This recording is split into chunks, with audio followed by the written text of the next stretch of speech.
কৌশিকী অমাবস্যা একটা বিশেষ তিথি।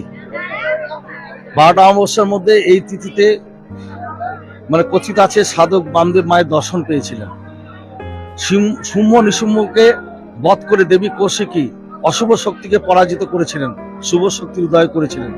তাই যুগ যুগান্তর ধরে এই তীর্থস্থান পবিত্র ভূমি বহু সাধক এখানে সাধনায় সিদ্ধি লাভ করেছিলেন।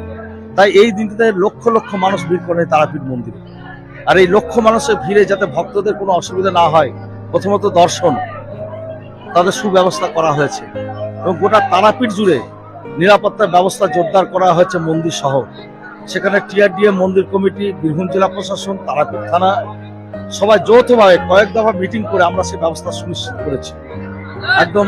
আর আমাদের মন্দিরের বেসরকারি নিরাপত্তা রক্ষী আছে, প্লাস জেলা পুলিশ থাকবে এখানে সাথে মানুষের নিরাপত্তায় থাকছে, মেডিকেল ক্যাম্প থাকছে, জলের ব্যবস্থা, মানুষ কোনো অসুবিধায় পড়লে তার রেস্কিউ টিম থাকছে। তাই সম্পূর্ণ দিক থেকে প্রস্তুত। মন্দির ফুল দিয়ে আলোয় দিয়ে সাজানো হয়েছে। তাই এই অমাবস্যায় শুধু ভারতবর্ষ না, ভারতবর্ষের বাইরে থেকে বহু পর্যটক আসে। অমাবস্যা 11:56 সকাল, পরের দিন শনিবার 11:22 পর্যন্ত অমাবস্যা থাকছে এবং মানে ভোর 4টায় মায়ের স্নান হবে, মঙ্গলারতি হবে, তারপর দুপুর 12টায় মায়ের মধ্যাহ্ন ভোগ, সন্ধ্যে 6টায় মাকে রাজবেশে সাজানো হবে, আর রাত্রি 10টার পর মায়ের নিশি পুজো শুরু হবে। সেই নিশি পুজো অমাবস্যার পুজো। তবে হ্যাঁ, আমাদের সেখানে যেটা মিটিং হয়েছিল সেখানে আমরা সবাই ছিলাম, মন্দির কমিটি, টিআরডি, জেলা পুলিশ, তারাপীঠ থানা সব ছিল সেখানে। কিন্তু প্রতিটি হোটেলকে অ্যালার্ট করা হয়েছে যে অতিরিক্ত ভাড়া কেউ নেবেন না, যাতে পর্যটকরা অসুবিধা না পড়ে।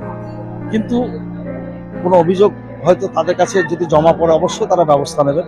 কারণ তারাপীঠকে সুন্দর রাখতে, তারাপীঠের ভাবমূর্তিকে আরো ভালো করতে এই পদক্ষেপগুলো তো আমাদেরকে নিতেই হবে। দর্শনার্থীদের জন্য ব্যবস্থা তো মানে ওই মেডিকেল ক্যাম্প থাকছে, মাথার উপর ছাউনি দেওয়া হয়েছে, জলের ব্যবস্থা থাকছে, প্রসাদের ব্যবস্থা থাকছে যেগুলো বিতরণ করা হবে।